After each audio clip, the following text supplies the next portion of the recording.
जर श्रावण सोमवारी जर ही खुरासणीची भाजी जर खाल्ली तर पोटामध्ये काही केस वगैरे जर गेलेला असेल तर त्या केसाचं पाणी होतं.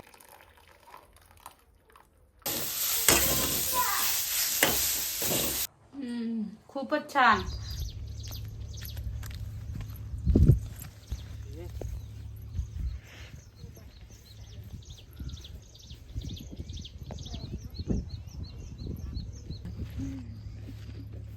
चला चला चला चला चल पटकन चल पट पट पट पट पट पट आपल्याला भाजी फोडायला जायचे. चल चल. तर नमस्कार मित्रांनो, तर आज आम्ही आलेलो आहे खुरासणीची भाजी खोडायला. इथं ही एवढी खुरासणीची भाजी लावलेली आहे. तर ही खुरासणीची भाजी जुने लोक असं म्हणतात की जर श्रावण सोमवारी जर ही खुरासणीची भाजी जर खाल्ली तर पोटामध्ये काही केस वगैरे जर गेलेला असेल तर त्या केसाचं पाणी होतं, असं जुन्या लोकांचं म्हणणं आहे. तर ते एक. आणि दुसरी गोष्ट म्हणजे असं की ह्या ज्या भाज्या आहेत पालेभाज्या किंवा अशा रानभाज्या तर या सीझननुसार असतात. तर कुठल्याही सीझनला जी भाजी असते तर त्या सीझननुसार ती भाजी आपल्याला खायलाच हवी, असं माझं म्हणणं आहे.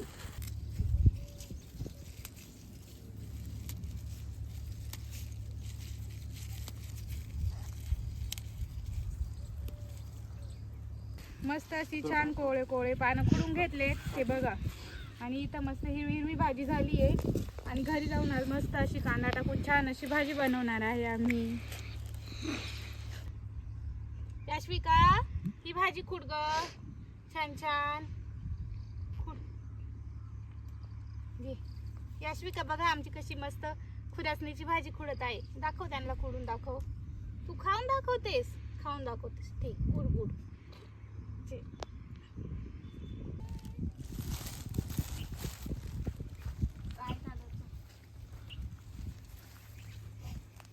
तर मित्रांनो आता भाजी खोडून झाली आहे. तर आता यशविका पण खूप रडत आहे. तर आपण घरी जाऊ आणि मी घरी गेल्याच्या नंतर तुम्हाला दाखवतो की खुरासणीची भाजीची रेसिपी काय आहे.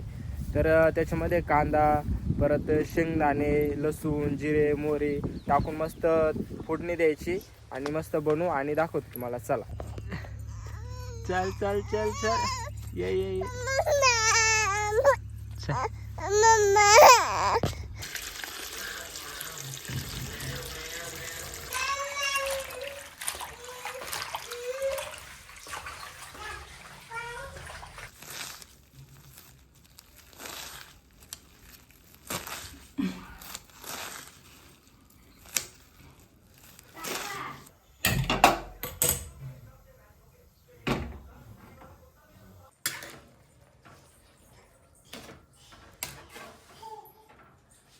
तर मित्रांनो आता आपण भाजी एकदम स्वच्छ पाण्यामध्ये धुवून घेतली होती, त्याच्यानंतर कापून घेतली.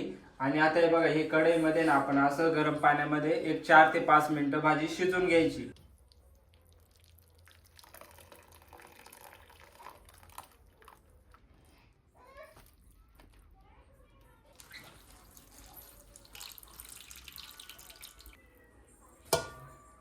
आता आपण भाजी गरम पाण्यामध्ये उकडून घेतली आणि जे भाजीमध्ये जे पाणी होतं आपण ते पाणी काढून टाकलं.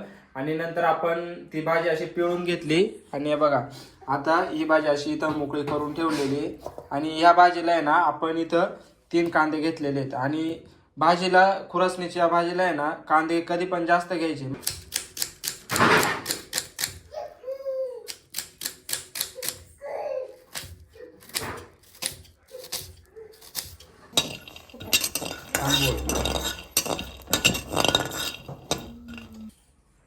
तर आता भाजीसाठी लागणारं सर्व मटेरियल आपण तयार करून घेतलेलं आहे.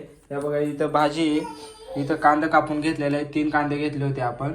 इथं मोहरी आहे, इथं शेंगदाणे भाजून घेतले आपण आधी, त्याच्यानंतर त्याचा कूट करून असं थोडेसे जाड जाड ठेवलेले आहेत. इथं लसूण, जिरे, हळद आणि मिरची ठेवलेली आहे. इथं मी मिरची पावडर घेतलेली आहे. तर तुम्ही या ठिकाणी हिरव्या मिरच्या सुद्धा वापरू शकता. तर आता आपण या सर्व वस्तूंची या भाजीला फोडणी देऊ आणि मस्त छान भाजी बनवूया. चला.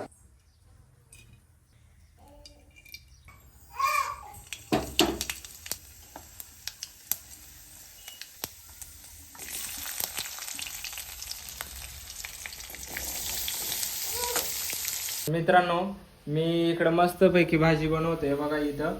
आणि बायको हे बघा इथं चपात्या बनवते. तर मित्रांनो, बायकांना आहे ना नवऱ्याच्या हातचं खायचं म्हटलं की असा खूप आनंद होतो. हिची स्माईल बघा कशी असते बघा. आता तिला किती आनंद झालाय, म्हणजे नवऱ्याच्या हातचं खायला भेटणार आहे ना आज, तर खूप आनंद झालाय.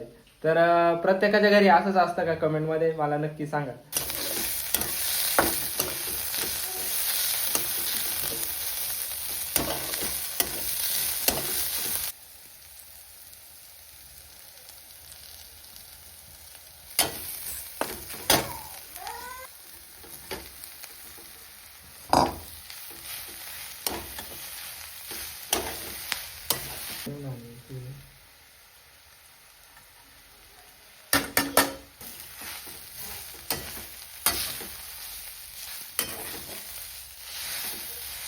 नंतर आपल्या चवीनुसार मीठ टाकून घ्यायचं आणि भाजी हलवून घ्यायची.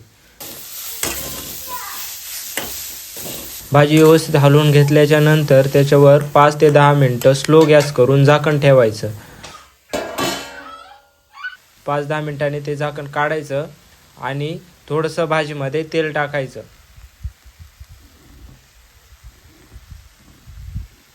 आणि परत भाजी थोडीशी हलवून घ्यायची आणि 1-2 मिनिटानंतर गॅसवरून उतरवायची. तर मित्रांनो, भाजी बनून झाली. आता हे बघा इथं. तर आता सर्वात आधी इथं मी बायकोला वाढतो. आता ती खाऊन बघायला आणि तुम्हाला सांगन कशी झाली भाजी. खा बरं पटकन, आणि कशी झाली सांग सर्वांना.